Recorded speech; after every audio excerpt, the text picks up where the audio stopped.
Been a really difficult year for Watford, as we all know, but it's been brilliant to see the kind of level of community spirit, community engagement, and the response from the community, from established charities to newly formed community groups to individual street groups. It's been brilliant to see the response to the charities. My role at W3RT is to support anyone in the voluntary sector, whether that's charities, community groups, sports groups, with funding, training, anything they need, and then connecting groups up together to support each other. So it's been a very difficult year, but a brilliant year in terms of the response, and hopefully the response will continue into 2021, and hopefully we'll be in a position where it will continue after that as well. Absolutely, and it's been incredible seeing how that's happened. If I may go to you, Fiona, from Watford Women's Centre, I know this year has been a particularly difficult year with regards to issues around domestic abuse, and I've read an awful lot and seen some of that firsthand. Yeah. Could you give an update for yourselves and what you've been doing? Yeah, so my name is Fiona Miller. I'm the CEO of Watford Women's Centre. Good afternoon, everybody. Yeah, you're right. I mean, I would definitely echo what Alex has said in terms of people coming together, communities coming together.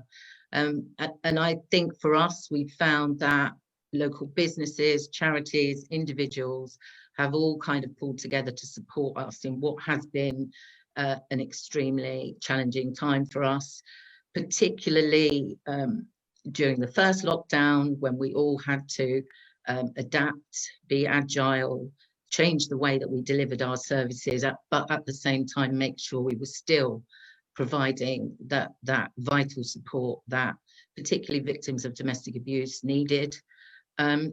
Watford Women's Centre provides holistic services across a range of different support pathways.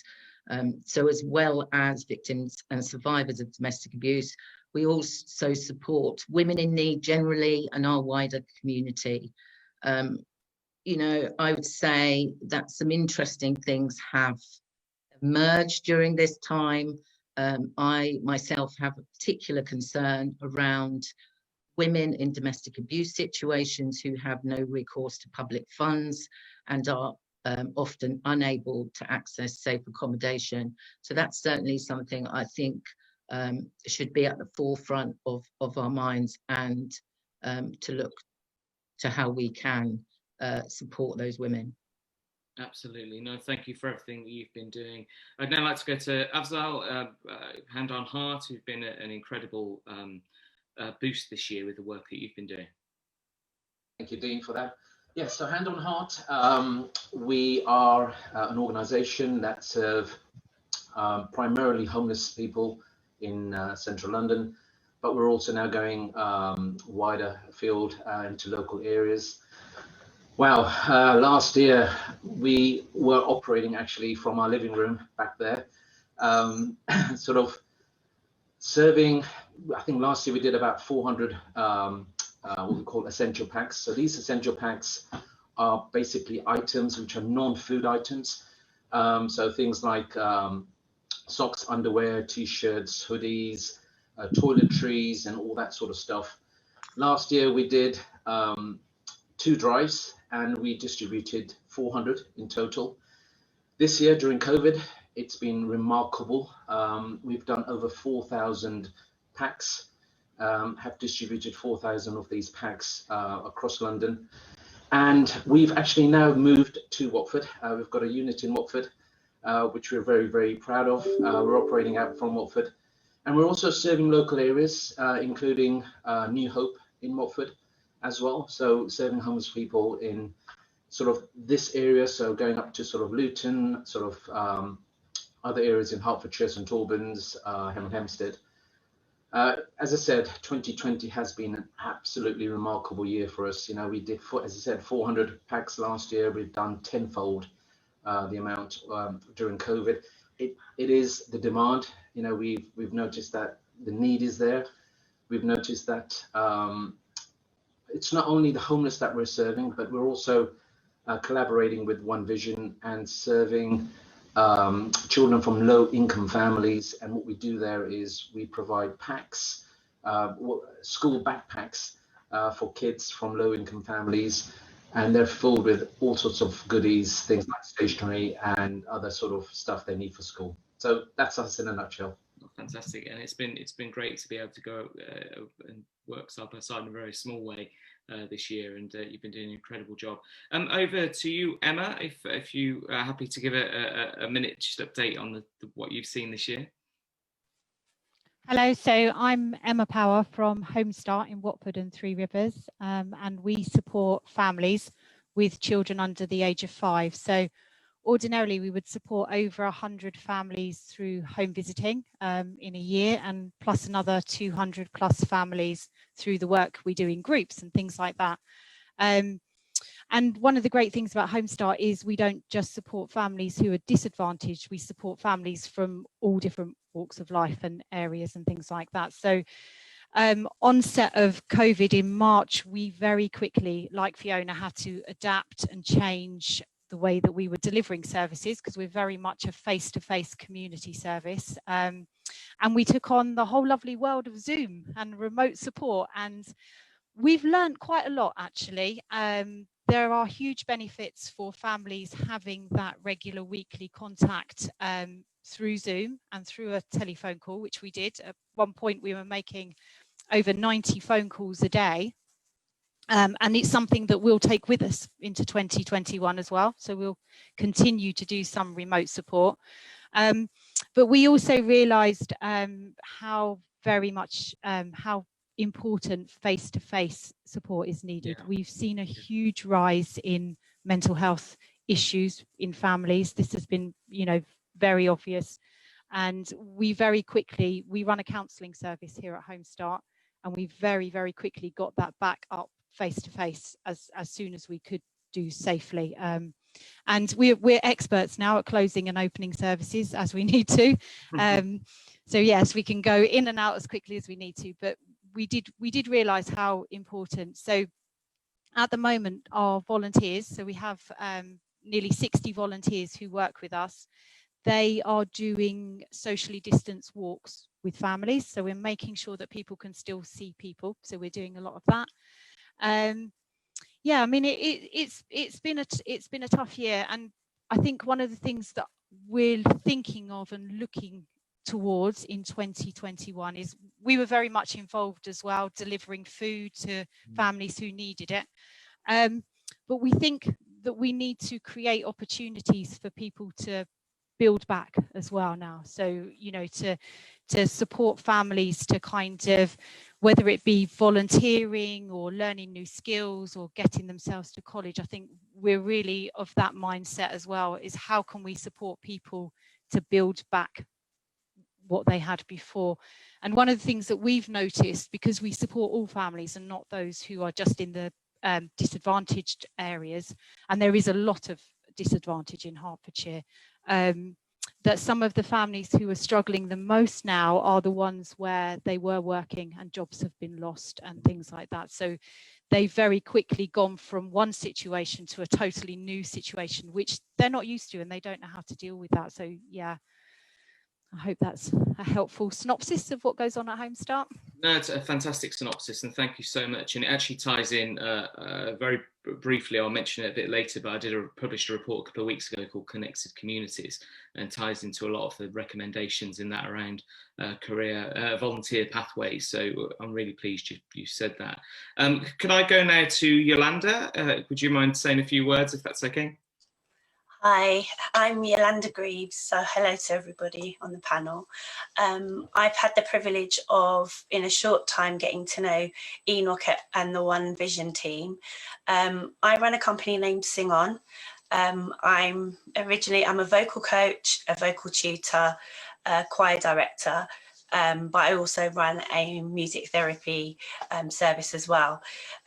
With the onset of just lockdown and COVID and what have you, I quickly, just before we went into lockdown in March, I very quickly just changed my services over to virtual. So everything was set and prepared. But I think what has happened with my company is that we took a completely different turn in terms of, my heart has always been with young people and families, because I'm a trained youth worker as well. I live in Hertfordshire, but I did work for 4 or 5 years in South London, South Lambeth, in the community there, with a lot of gangs and a lot of families over there. my heart's never strayed away from that. So being here now in Hertfordshire, I'm based in Shenley. I've come across a lot of disadvantaged families across Watford, just in the various surrounding areas. So I ran this virtual choir, soon found that I found people joining. There was a fee. I let go of that fee for many of the members that joined. I do teach children. I had some children coming to me that we weren't charging for either. From that, you find that people build relationships and they want to talk. Singing is a route for mental health. People sing in order to release. People that don't speak, they find their voice, whether it's for a song, and through music therapy, because you're able to relate a circumstance to a situation, because in many times in our lives, we relate songs to years of our lives, or to happy moments, or to sad moments. And through sitting with them for, say, 40 minutes of that time, we're able to work through. Thankfully, there are some people that we've been able to bring off the brink of suicide. And then, you know, just being able to offer out that service, I then started a mental health campaign. I can't tell you where that came from. My love for people and just certain things that have happened in my life and with people that I love. And we ran a free workshop in October where I work alongside my very good friend Susanna Story from Mental Wealth. We now work together as a team, and we ran a mental health workshop named Speak, Sing, Heal. And people are able to come along, not if you want to sing, but to find your voice. So if you're a speaker, if you're somebody that hasn't been able to talk in the last few months, they sat through a session on speaking, one on singing, and then through the process of the healing. We work very much on the mind, the heart, and the respiratory system, all being connected. And that enabled people to find their voice, to be able to speak about how they feel. Fantastic. Off the back of that, we just ran a toy campaign, and we've just finished dropping off toys to One Vision for some of the families for Christmas. So that's me. Wonderful. Thank you so much. And now I just want to go over to Andrea. Are you okay to just give a minute, just an update on what you've been doing and the past year as well, please? Yeah, sure. Hello, everybody. I think I know quite a few of you already from a different walk of life, but I set up a community interest company with my colleague Tolada Berry, and much of her interest was in the arts, much as of mine was in community. So we make a good pair, really. And we had quite a big Windrush show prepared to go in June, and then lockdown came and we had to cancel it. So we had to quickly reconfigure and think about what we wanted to do. And so we put together an online project called Carnival in a Box, and that was able to go not just nationwide, but we had people interacting with us internationally as well. And it was basically an online way of people expressing themselves in Carnival and through Carnival, and that went very well. And we were fortunate enough to get money from Arts Council England for that. So we were able to put quite a good project together and learn a lot about online platforms, and we hope to take that forward again next year. We're currently doing a project called Winter Warriors, which we got money from Community Lotto for, and that's focused on the African and Caribbean community predominantly, but anybody can actually join in, and it's looking at health issues that we tend to have, things like I don't know, high blood pressure and diabetes, and giving people information about how they can keep themselves well going forward into the winter time, and also bearing in mind that we're still very much within COVID. So most of those sessions will be starting in January. We engage a lot with Hearts Constabulary and do a lot of work with them, and we have just made an agreement that we're going to be working with Hatfield University, and what used to be called Sports England. We're going to be doing some health sessions for people to get people moving into the new year as well. Fantastic, thank you. And it was great to be with you and Luther Blissett last week, doing some of the review of the fantastic artwork that had come in for one of your competitions. So yeah, that went very well. It was just something we did off the bat, really. We ran an art competition and asked people to express. It was called COVID and Me, and we just asked people to express what it meant to them.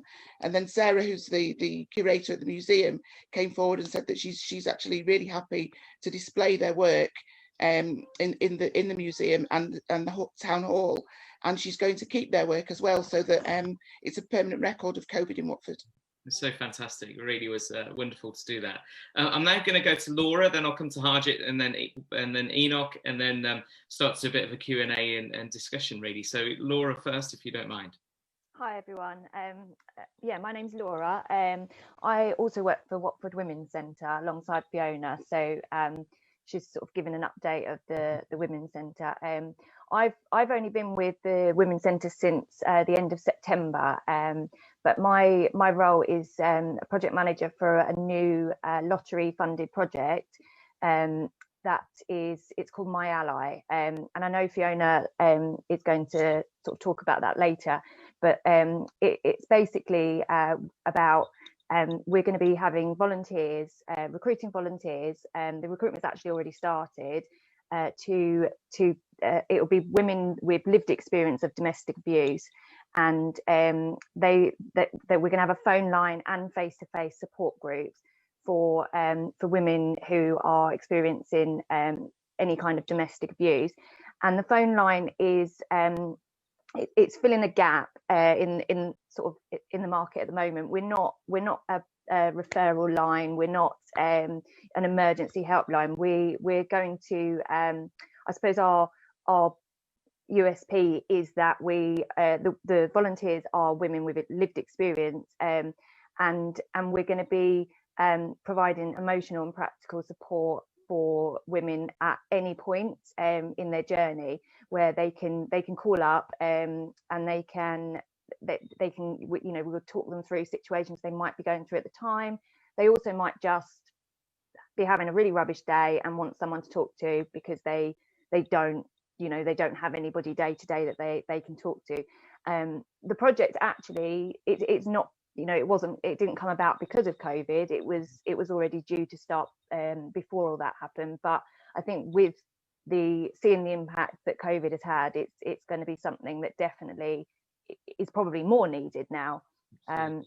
So yeah, that's me. I've only been with the charity a few months. So back in the sort of lockdown, when that all happened, I was working for the Royal Free Charity, and I was lucky enough to I was project managing the sort of influx of donations from the community through to the NHS staff across the Royal Free Hospital, Barnet and Chase Farm.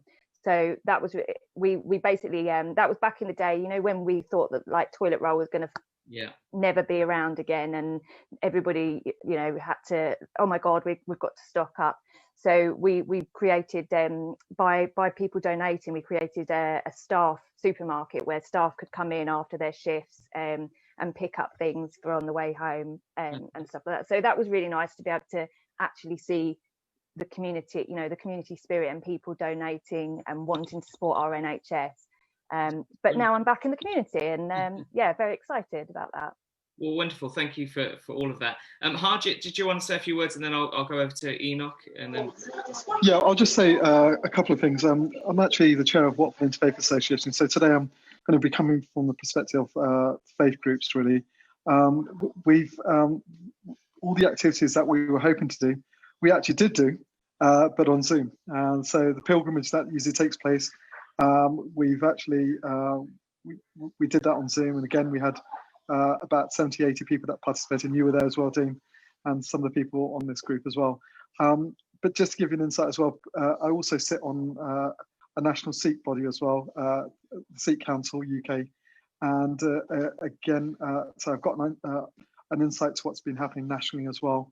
But we've been working quite closely with One Vision. We provide hot meals, maybe anything from 500 to 1,000 hot meals a week for communities working with One Vision.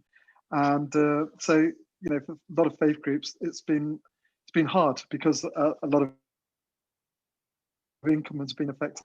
Some of the activities that we're running, also because of the high death rate within sort of the BAME community as well. Again, us as a community have been affected. The Pakistani Muslim community as well. So, lots to contend with there. And also the fact that the closeness, like many other communities as well, but the closeness between the older generation and the younger generation, I think that's had a big impact as well. So I'll leave it there for now, because I know hopefully a lot of things that I'm involved in, some of the groups are also here today to talk about it as well.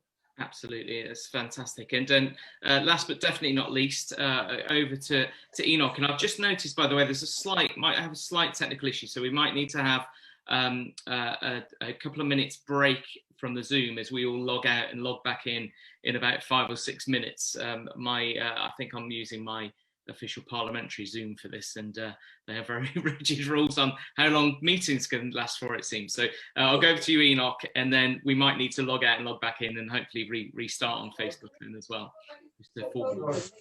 I will certainly won't take much time. I'm sitting in a busy One Vision. It's lunchtime. Most of you know that One Vision was founded a couple of years ago, networking. Most of you are here in this Zoom call today. What we are, since the COVID started, we are a group. We provide practical support for vulnerable and for the individuals and also for the families. We're currently working with nearly 320 families every day. We supply around 300 to 400 hot meals, and twice a week we deliver around nearly about 200 grocery bags to them. We recently we constituted One Vision as a charity now. We formed with 9 trustees. You all may know that the trustees all come together now, and the patrons. We have crossed about 100,000 hot meals in the last 10 months and 25,000 grocery bags, which is about 3.2 tons of food we have delivered. We are partnered with many suppliers, and we teamed up with new charities to work along in Watford. We have just over 95 volunteers coming in, interacting and doing practical work every day. Every week. And his people are still coming and joining us and volunteering, driving and supplying hot meals and everything. We also work with 22 schools across Watford, especially during the half terms and school holidays. We run quite a few holiday clubs and all this. Also, we launched Watford Youth Council. We have got nearly 45 young adults coming together. They're still growing. They got fantastic projects coming out in 2021. And we work throughout the Watford and Abbots Langley, Leavesden and Three Rivers as well. Thank you. Oh, thank you, Enoch. And can I just say, I think I've caught everyone who's on camera. I'm assuming people who aren't, perhaps aren't so keen to speak. So hopefully I've covered everyone, but everyone can contribute. Can I just say, you know, this year, as I said at the start, it's been so tough. It's been so dark at times, but actually all of you have brought some light to that in immeasurable ways. And I'm incredibly grateful for all of the work that you do. And I know across Watford, when I speak to people within the community from all parts, you know, from business, from people at home who've been isolating and everyone in between, you know, teachers and nurses and everyone, are so grateful for the support that you've given as well, because, you know, I think knowing that there's been this, this goodwill out there makes a huge difference. And sometimes even if you don't need to access that support, knowing it's there is enough to bring a little bit of relief. And I think especially when we look at how everybody's come together, there's never been this year, I don't think, a sense of competing purpose in everything everyone's been doing. It's been really a case of everyone trying to do their best. And, you know, I'm conscious that in a few minutes' time, we'll start to look at, you know, some of the questions. So any questions you've got for me, as well as the Member of Parliament and what the government's doing, as well as to everyone on here, and everyone on here being able to ask questions to each other too. So we'll need to take a short, I'll call it a commercial break, because we need to log out and log back into Zoom, if that's okay for everyone. It'll be the same details. But for everyone who's watching on Facebook Live, we will come back on very, very soon. Go and perhaps make a cup of tea. We're going to have a great discussion shortly. And please do add your questions into the Facebook comments. so that, and including, you know, it might be questions about where do I get help with a specific issue, that we can discuss, through to comments and thoughts on how the year's gone, but also perhaps for 2021 and how we can build on the incredible community work that we've had last year. So we're going to log off shortly. Don't go away on Facebook. Please do stick around. Tell some friends to join as well, so we have a big discussion and add some questions. So for now, we'll log off and we'll be back on in a couple of minutes. Thank you, everyone. Fantastic. I think most people are back, so a couple more to join. But I'll just start, you know, with a question to you all to begin with.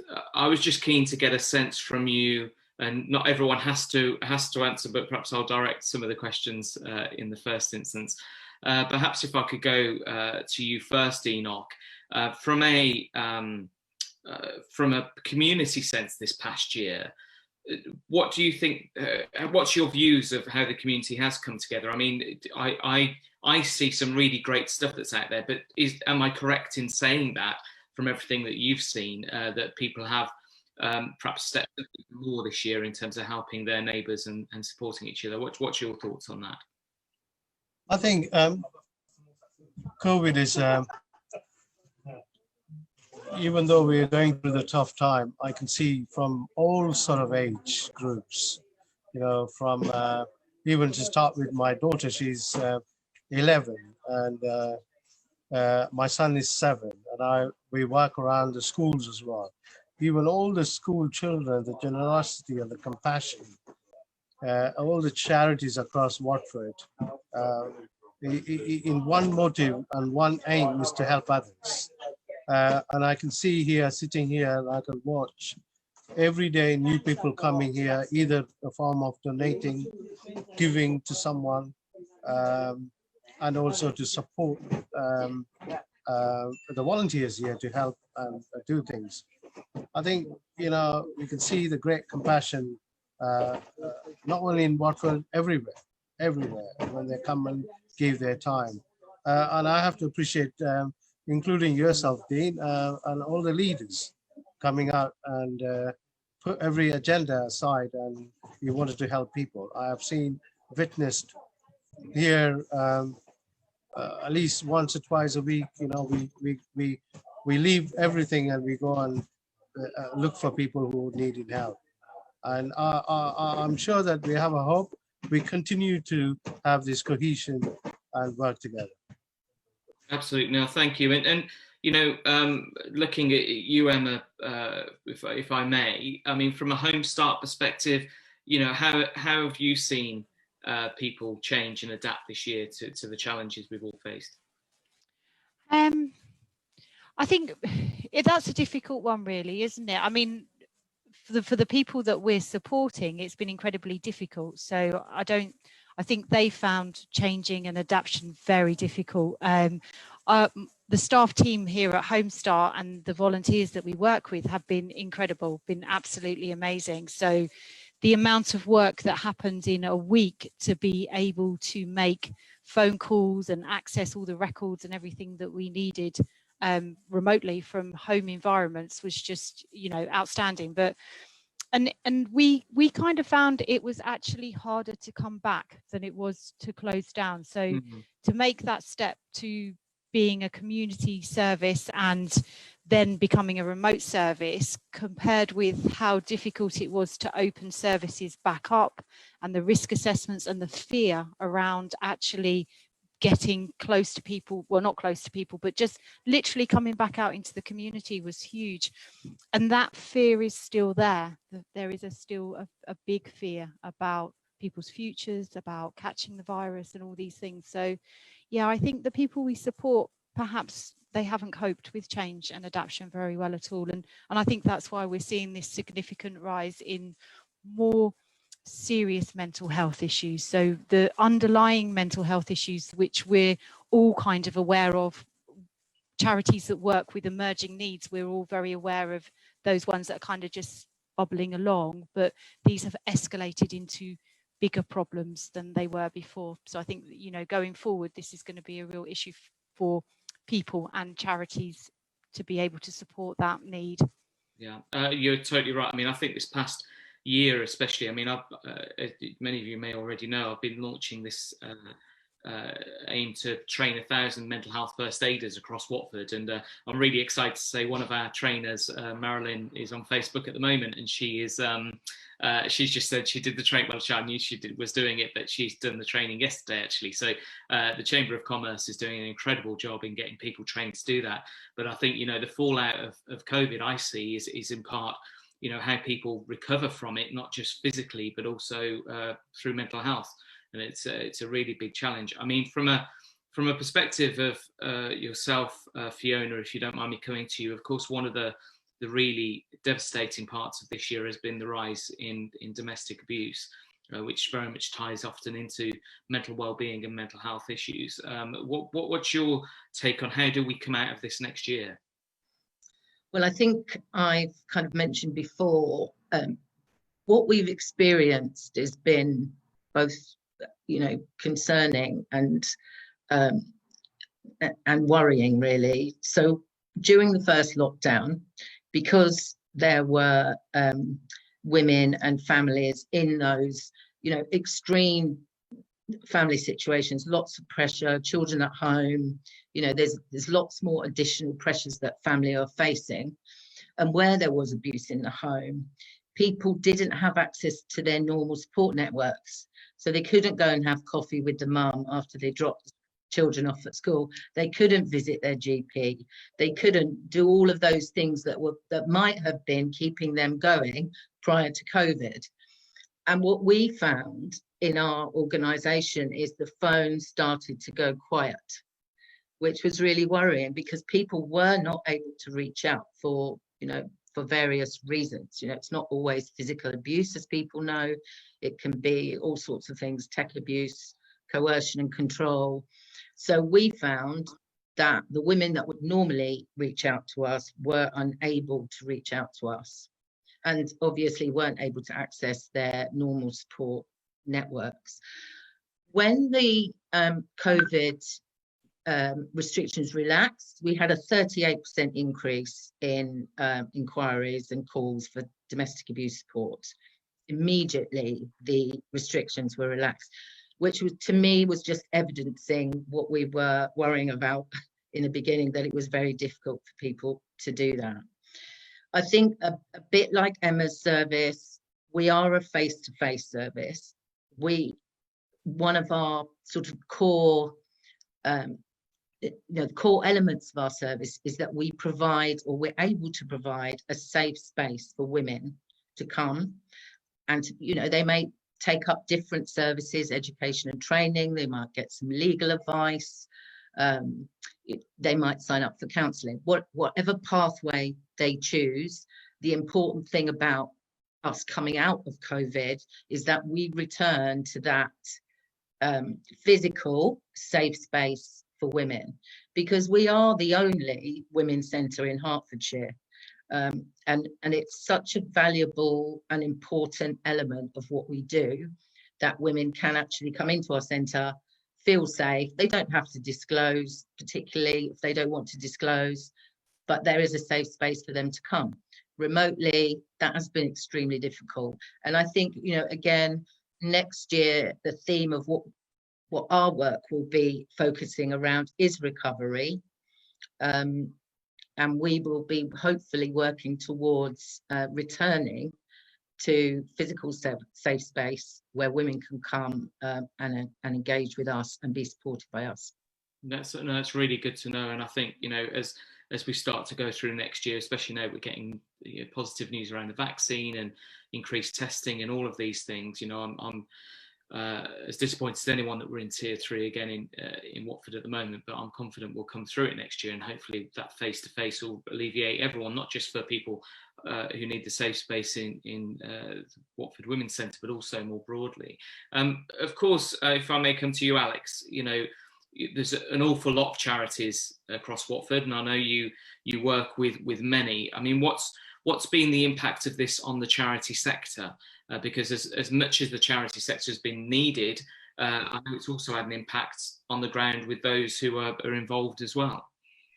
Yeah, I mean, as both Emma and Fiona said, the way charities work have had to change because of restrictions. You could no longer have face-to-face services, or they were restricting how you do it. So I've had many conversations with organisations on this call and other organisations about way they're changing. And a lot of the money that has been raised from the community through the Watford Helps Appeal has gone to charities in about changing ways, either setting up face-to-face services that can be COVID safe, or remote services. And they're some of the most important ones, like organisation this call and organisations like Citizens Advice, who are providing people with the basic information they need around the benefits and the housing, and it's all changed, and it has been so difficult for charity over this year. I've only been in the job for 6 months, so it became quite new to me. I came from a different background. I was a qualified criminal solicitor before, so big change, but massive rewarding job this is to help groups on this call and others. And just as you say, they've had to change because staff have changed. There's been staff might drop off, and volunteers, relying on volunteers, have been so important, and it's been a real pleasure to try and help as many charities as we can with volunteers and whatever else they've needed to get through this year. Absolutely, and it's so important. I mean, I not many people probably know this, but I used to write a column for Third Sector magazine, which is like the trade magazine for charities. And one of the bugbears I used to have, actually, I still do to a point, is the amount or the lack at times of collaboration between smaller charities and bigger charities. And this year it seems to be that actually there's been a lot more of that integral support and crossing over of activity and helping each other. I know that from a government perspective, I think there was a £750 million package for charities, but of course that in many ways relies on the charities supporting other smaller charities that perhaps are 1, 2, 3 people. And I know with One Vision that they grew, you know, this year in terms of volunteer base has grown immeasurably. I know from an on the ground perspective, if I may speak to you, Harjit, if you're on there. I can only see your photo. I was just interested in your take on how the faith communities have come together underneath all of this as well, and as part of it from a charitable giving perspective. If you're there, Harjit, I just realised you're on a photo, so you might not be there. I'll assume he's not. He's probably gone to make the cup of tea during the break earlier. I notice, Marilyn, you've joined us. Marilyn is one of the people that's helping deliver the mental health first aid program with the Chamber of Commerce and lots of other groups. I'll come back to Harjit. Did you hear my question to you? Oh, you're muted.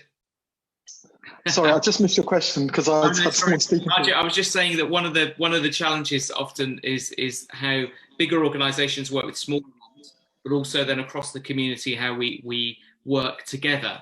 And I know from your work with the Interfaith community, it's been quite incredible at how actually all boundaries seem to have disappeared this year and how they've been supporting each other. I was just interested in your view on that and what's worked this year and what hasn't in terms of on the ground activity. Yeah, totally. I mean, when we had the actual, when we had one of the Zoom meetings, where we usually have the pilgrimage every year, we usually do about 6 places of worship. This year we had over 13 places of worship. And that was really great to see the enthusiasm and bringing it all together. But I think it is a question of, you know, how groups can actually, you know, use the same facilities. Like some of the, even getting our Zooms done, we've actually used organisations like One Vision and other organisations that, you know, that we can have an hour and a half, 2 hour sessions without any breaks. So we've worked in that kind of sense as well, to the smallest things to, you know, big things that we've actually coordinated amongst each other. So that's great to see as well. So I agree that, you know, no matter if it's a small organisation or a large organisation, I think the common goal is that how can we help Watford and wherever it needs our support, where communities can come together. And it's great to see that across the board. Absolutely. And if I may just go back to you very briefly and not going into detail, but I know one of the things that, I mean, you and many others, Enoch as well, and you know, often there's a family involvement here. And when I was writing the report recently, the Connected Communities report that I think should now, there should be a link on Facebook. One of the findings in our research in that was actually the role of family in the volunteering process. And actually, and also we found one of the statistics was that people who volunteer for the first time, I think like 99% of people said that they would volunteer again. I'm just interested in your take on that, of volunteering as almost being a family activity rather than it being something wholly separate from the rest of our lives. Definitely. I mean, it's been a real sort of occasion where every single member of our family has been involved. And I think it's the kind of values that we all sort of have, that, you know, we want, you know, the best for our communities.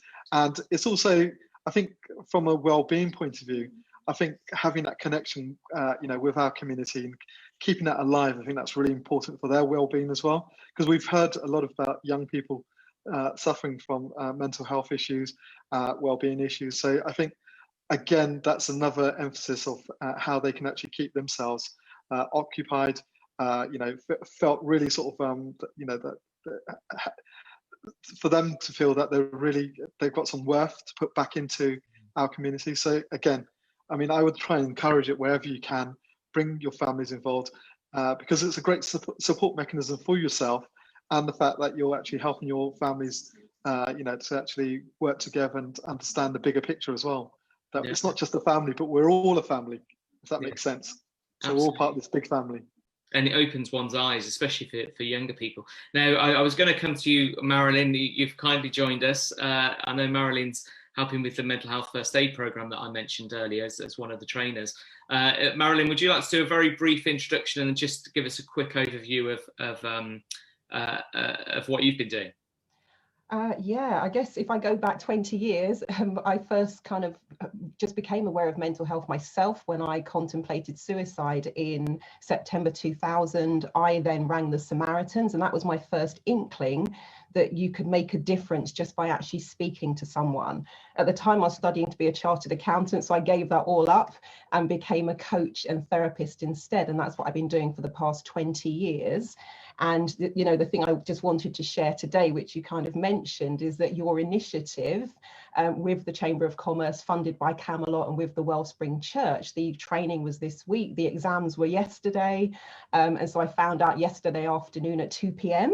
That I had passed. And so I'll be one of the 6 trainers that you've been talking about, who's now training people to be mental health first aid practitioners.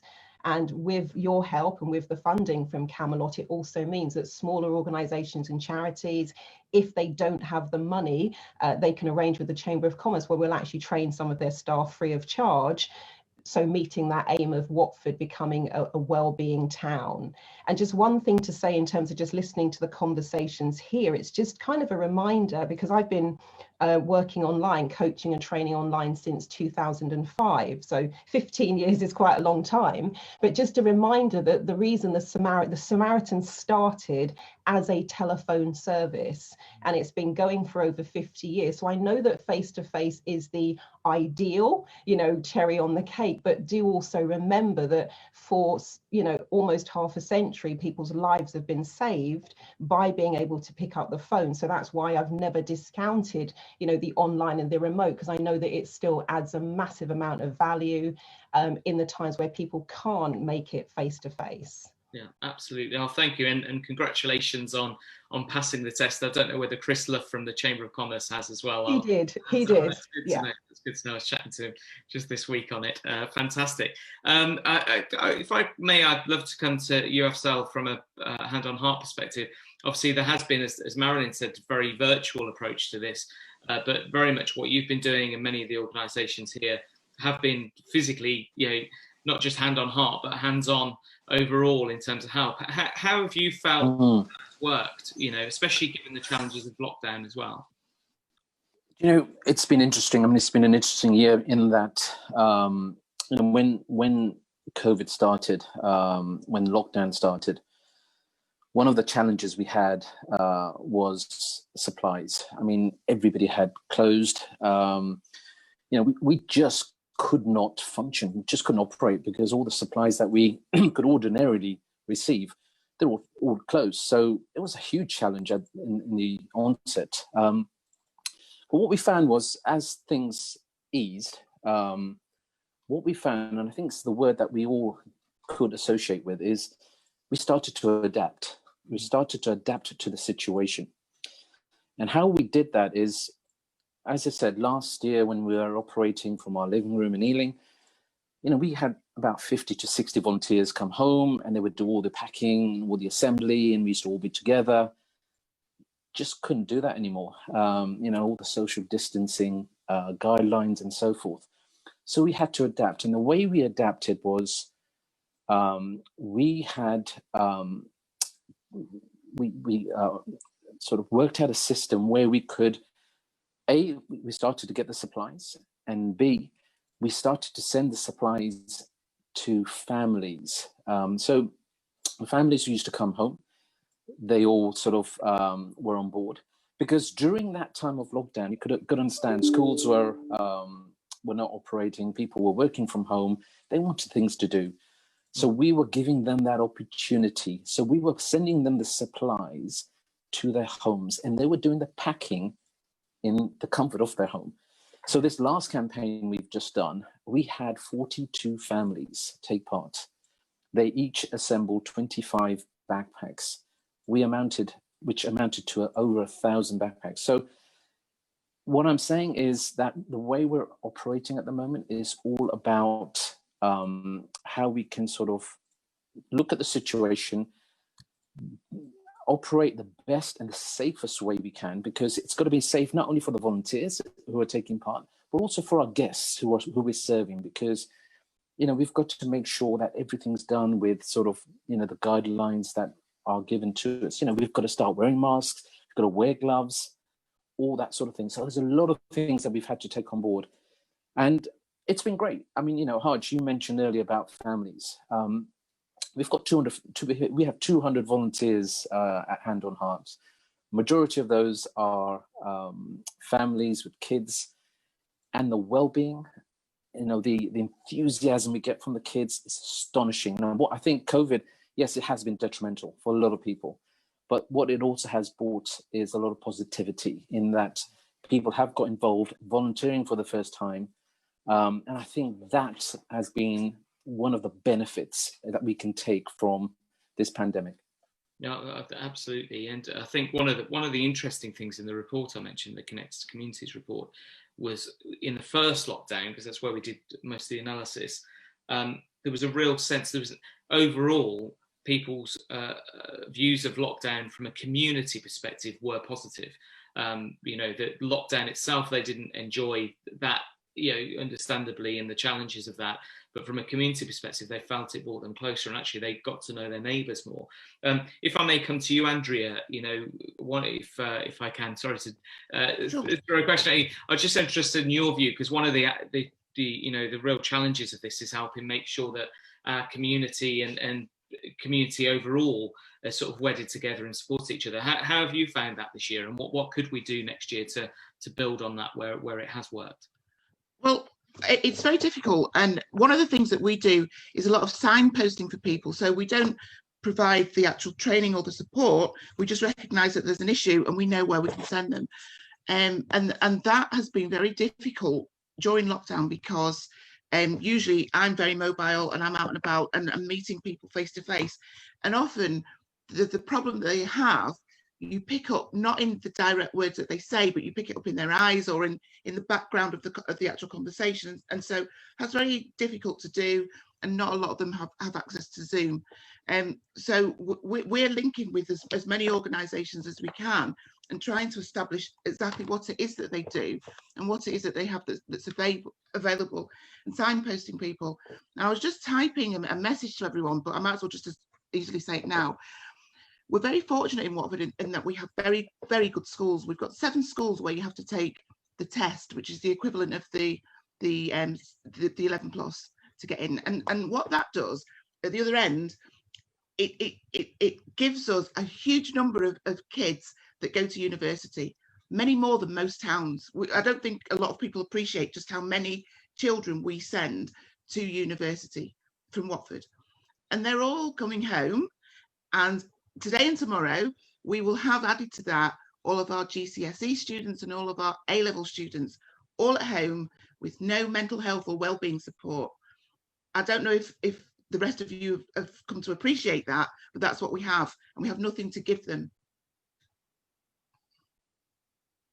So it's a good point, actually. I mean, one of the things that I'd suggested a while ago was whether over the Christmas period, kids are given a homework from school to do a mood diary to almost track and sort of so that they're aware of how that impacts. I mean, if anyone wants to pick up on that idea from this Zoom, from this Facebook Live, I'd love them to do it, because I think actually being mindful of how you feel can help improve how you feel, but also track that and learn from that, because I think that's been one of the challenges. I was going through some of the early select committee questions I asked at the start of the year, and I found one from March where I asked Sir Patrick Vallance at that point, what's the likelihood of us closing schools?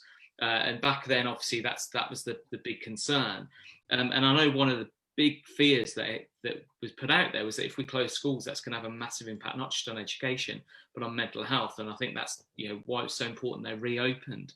But I agree. I think we've got to really teach kids about mental health, but also Chris Luff actually shared this statistic just this week around the fact that actually mental health and mental well-being is often formed by the age of 14. So having younger people be more aware of it and what the tools are to deal with that.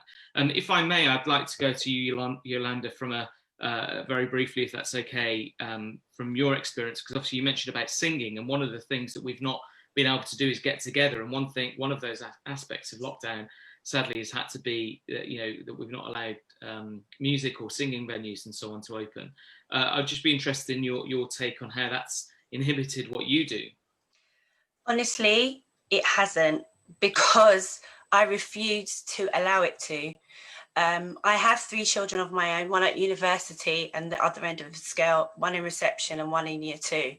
I know the effect that not having the interaction with their peers, or being at university and being all the way in Leeds as my son was, and having to have your studies in your room. So it was very important for them to be able to interact. So immediately I set up on a Friday, virtual, all children had to do, or parents, is go onto Eventbrite and book a check-in. And in that check-in, the kids could talk to each other, people in their own age groups. They were able to watch a movie. So at my end, I'd share the screen. They could watch films and what have you. And actually it enabled children that were normally before lockdown, that were introvert, in order to have a voice and to speak. Then we introduced the music side to those that wanted to. And it was funny. They'd come, they'd sing, they'd make fun of it. Developed a new community, and I think a lot of this is very much about, and I have to agree with Marilyn about adapting and just creating that space, just as with the Samaritans have always been on the phone. And my thing is, what I've done with my children and what I've been encouraging with the young people that I work with is, this is a situation, we don't know how long it's going to last, so how do we make it work? How do we communicate? How do we keep you sane? Through songwriting workshops, poems, creative writing. You mentioned journals. I just bought some journals, and the kids were writing short stories. Even those children that hate writing, they do pictures. We build little models, and they were able to communicate. So the upside of that is the downside was just watching children begging to be interactive. Not everybody had access to a garden. Some people were in situations where they're in one room and they couldn't even go outside at one point, and just trying to just literally present that opportunity for them to come together. And that's the effect I've seen, and that we've tried to present, and also just trying to now create initiatives where we can continue that and on a wider scale, and offer that to families in the community and what have you.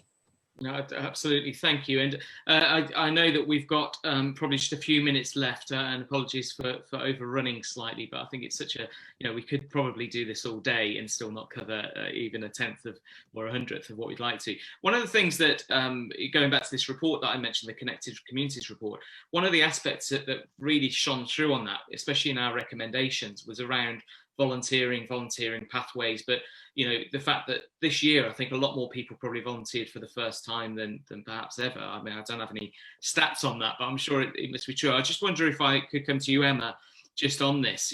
Obviously a lot of the work that you've done is working with trained volunteers, you know, getting people involved on the ground. Have you felt, you know, from the 750,000 people that signed up to the Good Sam app, have you felt that in the work that you've done, that more people want to help, want to volunteer? And what are your thoughts on how we build on that next year to continue to grow an army of volunteers? Yeah, so we had quite a few volunteers came through, especially through the summer, and we got them involved in delivering meals to families and things like that. So that was really good. We've also just run we call it a prep course. So it's a preparation course for volunteers. And we've just run that completely remotely for the first time ever. And those volunteers have been trained to provide remote support to families. One of the things that I think probably for us is very much about keeping the people we're supporting safe. So we have to make sure that any volunteer comes forward is properly checked, and those checks are done thoroughly to ensure that we're not putting any vulnerable clients at risk. So, you know, things with people delivering meals and giving out addresses and stuff, we just, you know, it's really important that volunteers get the right training, and it can be done remotely perfectly as well as face to face, but also to make sure that the checks around having volunteers are thorough. And we provide the training around safeguarding as well, so that when things do arise and volunteers are in a circumstance where they're like, oh my goodness, what's going on here, this is an issue, that they know exactly what policy and procedure to follow to make sure that we keep people safe. So yeah, I was kind of a little bit twitchy at the beginning, thinking, oh my goodness, we can't be sharing lots of information about vulnerable people. We need to put them as our priority and keep them safe. But yeah, it's been great. It's been lovely to have so many people coming forward. And Homestart, we're great at getting all our families involved in volunteering. My poor children have had to paint shops and do all sorts of things in the past. And in fact, they were all involved in delivering meals as well. So yeah, I mean, volunteering, we know, is something, yes, you do for others, but actually something you do for yourself as well. So it's a real good well-being thing to do, to get involved in volunteering. So hope and could continues. Do you mind if I just... No. No, please do, Fiona. Yeah, please do. No, yeah. Sorry. I just wanted, I know we're coming to the end, but I just felt it was really important to say that the big lesson from this for me, and what I've observed, is the absolute amazing ability of the third sector to respond to needs in a kind of immediate and meaningful way. In a way that I feel maybe other sectors, for various reasons, would find difficult to do.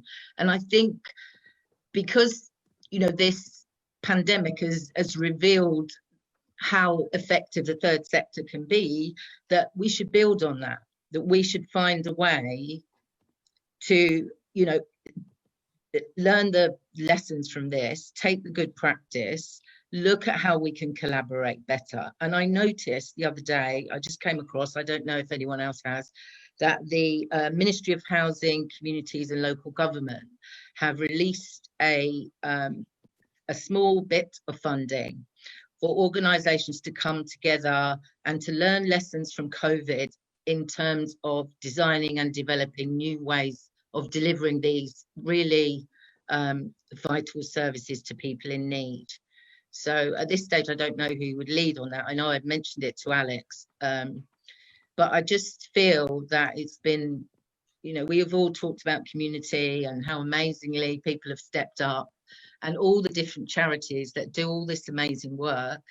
And I think that something needs to be done around sustaining that and strengthening collaboration across the charities, because we all do different things, but we all serve very similar communities. Yeah, you know what? That's given the fact that we're coming to the end, I think they're brilliant final words. And if any of you do get a chance to check out the report I mentioned, as I say, it's linked in the Facebook group.